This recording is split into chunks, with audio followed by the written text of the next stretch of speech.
자, 교육제도에 대해서 우리가 실무교육하고 연수교육, 직무교육, 예방교육이 있는데 뭐 예방교육은 임시교육이기 때문에 일단 제가 뺐어요. 우리가 강의 중에는 자세히 하지만 여러분 이 세 개의 교육은 꼭 시험에서 나오죠. 평가 클래스. 일단 하나씩 잠깐 살펴보는데 여러분 실무교육은 등록 전에 누가 받느냐 이게 시험에 많이 나와요. 대상. 연수교육은 2년에 한 번씩 현재 중개업을 하고 있는 사람들이 대상입니다. 그럼 누가 받느냐 또 이게 시험에 나와요. 자, 여러분 직무교육은 너무 잘 알죠.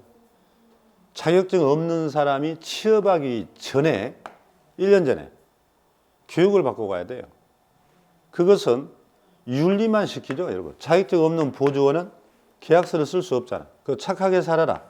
마음의 때만 뵙기는 간단한 교육이에요. 그래서 실무와 연수는 시도지사가 시행하는데 여기는 등록관청도 할 수 있게 돼 있어요. 등록관청은 시군구. 이게 보조원에 대해서는 간단한 윤리만 시키기 때문에 마음의 때만 뵙기 때문에 등록관청에서도 실시할 수 있다는 걸 주의하고 마음의 때는 여러분 서너 시간 벗기면 돼요. 너무 많이 벗겨도 안 되지. 그래서 보조원이 대상이라는 것은 너무 간단한 겁니다. 그러면 만약에 여러분들이 지금 자격증 없는 상태에서 내가 보조원을 근무하면서 시험 공부를 해야 되겠다. 그러면 여전히 보조원이죠. 그러면 여러분들이 이 직무교육을 받고 가야 돼요. 그래서 근무하다가 내가 이제 시험에 임박해서 내가 퇴직을 했어요.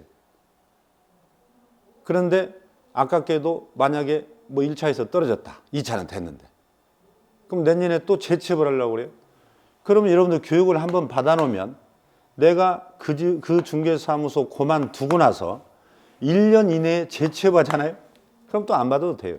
여러분 이것은 실무교육하고 똑같아요. 이거 많이 나오죠. 여러분 실무교육 받고 등록했다가 폐업을 한 6개월 했어요. 또는 10개월 했어요. 아무튼 1년 이내에 재등록하면 또 안 받아도 돼요. 그러니까 이거 간단합니다. 여러분 실무교육을 평생 한 번 받는 방법이 있어요. 폐업을 한 번도 안 하면 평생 한 번만 받아도 돼요. 등록 전에. 또 5년 했다가 10개월 쉬었다가 재등록해. 그럼 안 받아요. 또 그 이후로 5년 했다가 또 10개월 폐업했어. 또 등록해. 계속 1년 이내에 재등록하면 여러분들 실무교육은 한 번만 받아도 되는 것이에요. 지금 이렇게 되어 있습니다. 실무와 직무는. 그래서 연수교육이라는 것이 생긴 거예요. 실무교육을 평생 한 번 받는 사람도 있단 말이에요. 그러니까 법은 자꾸 바뀌고. 그러면 개업공인중개사가 법을 공부를 안 해서 모를 수가 있잖아. 그럼 자꾸 사고 칠 거 아니에요. 그래서 연수교육을 신설해서 현재 중개업을 하고 있는 사람을 대상으로 2년마다 교육을 한 번씩 시켜라. 그래서 교육기간이 돌아오기 2개월 전에 미리미리 통지를 해줘라. 그래야 이 사람들이 대비할 거 아니냐. 업무에 지장 없이. 이게 여러분들 연수교육이에요. 그래서 연수교육 한번 볼까요? 실무교육을 받은 개공과 소공이 대상이에요. 왜? 이 사람들은 계약서를 쓰잖아. 계약서를 쓰려면 어떻게 해야 돼요? 법을 잘 알아야지. 근데 아까 실무교육은 평생 한 번 받아도 되기 때문에 이 교육을 통해서 법 제도의 변경에 대해서 계속 교육을 시키라는 거예요. 아시겠죠? 이 비교해서 보면 여러분 간단해요. 그러면 이것은 12시간 내지 16시간이니까 여러분 교육은 하루에 8시간씩 잡아요. 그러니까 12시간이면 하루 반 내지 이틀을 시킵니다. 여러분 이 교육은 내가 내야 돼요. 교육비를. 그 다음에 실무교육도 하루에 8시간이니까 48에 30이 여러분 32시간이 돼요. 28시간 내지 32시간. 자, 이해되겠죠? 다시 한번요. 실무교육은 등록하기 전에 받는 교육이다. 그 대신 1년 이내 것이어야 된다. 교육받고 1년 지나면, 유효기간 지나면 다시 받아야 된다. 그러나 한 번 등록하고 나서 폐업하고 또 1년 이내에 재등록할 때는 안 받아도 된다. 그럼 계속 폐업하고 1년 이내에만 재등록하면 평생 한 번 받아도 된다는 게 실무교육. 그래서 연수교육이 필요했다. 법이 자꾸 바뀌니까 그 2년마다 이자들 교육을 시켜라. 그래야 이자들이 계약서를 쓴다. 그러면 보세요. 연수교육은 현재 중개업을 하고 있는 사람이요. 그러니까 안 하면 이자는 과태료 500만 원이라는 제재가 있어요. 연수교육은. 그러나 실무나 직무는 제재가 없습니다, 여러분들. 자, 이렇게 정리해 봅니다. 자, 그러면 이제 가장 중요한 실무교육 대상이 시험에 많이 나오죠. 자, 한번 볼까요?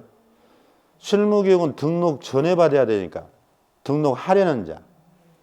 그 다음에 사원 임원은 전원이에요. 법인에. 여러분 사원 임원이 나오면 항상 법인을 말하는 거예요. 그래서 자격증이 있든 없든 모두가 다 실무교육은 받아야 됩니다. 그 다음에 이런 분사무소 책임자. 분사무소 책임자가 되려는 자 반드시 받아야 돼요. 그 다음에 소속공인중개사 되려는 자. 다 이거 되려는 자예요. 미리 받아야 되니까. 다시 한번 등록하려는 자, 사원임은 전원, 자격증이 있든 없든 법인의 사원임은 전원이 받아야 된다. 분사무소 책임자가 되려는 공인중개사 받아야 되고 소속공인중개사도 대상이다. 이렇게 정리하고요. 연수교육은 아까 뭐라 했죠? 현재 중개업을 하고 있는 실무교육을 받은 자가 대상인데 계약서를 쓰는 개공과 소공이 대상이다. 근데 이자들이 연수교육을 안 받아버리면 과태료 500만 원이 있다. 그 다음에 이제 직무교육은 보조원이 대상이다. 자, 이런 부분입니다. 실무교육 한번 찾아볼까요? 받는 사람 모두를 찾아봐라. 공인중개사인 개공의 소공이 되려는 자. 당연히 받아야 돼요. 소공도 대상이라니까요. 중개사무소 등록하고자 하는 법인 나왔네. 임원. 등록하고자 하는 법인의 사원. 사원 임원은 자격증이 있든 없든 전원이 받으라겠죠. 그 다음에 분사무소 책임자가 되려는 공인중개사 받아야 되죠. 폐업 후 나왔네요. 1년이 지난 뒤네, 뒤. 1년 이내면 안 받는데 뒤에니까 이제 받아야 되겠죠. 그래서 이 경우는 5개 모두가 다 실무교육 대상입니다. 자, 이 대상을 많이 물어요. 여러분 실무교육 하나를 정확하게 정리해 놓으면 연수교육은 간단하다. 자, 이렇게 해서 교육 부분에 대해서 여러분들이 이렇게만 딱 정리해 놓으면 웬만한 문제를 시중에 돌아다니는 거 다 풀게 됩니다.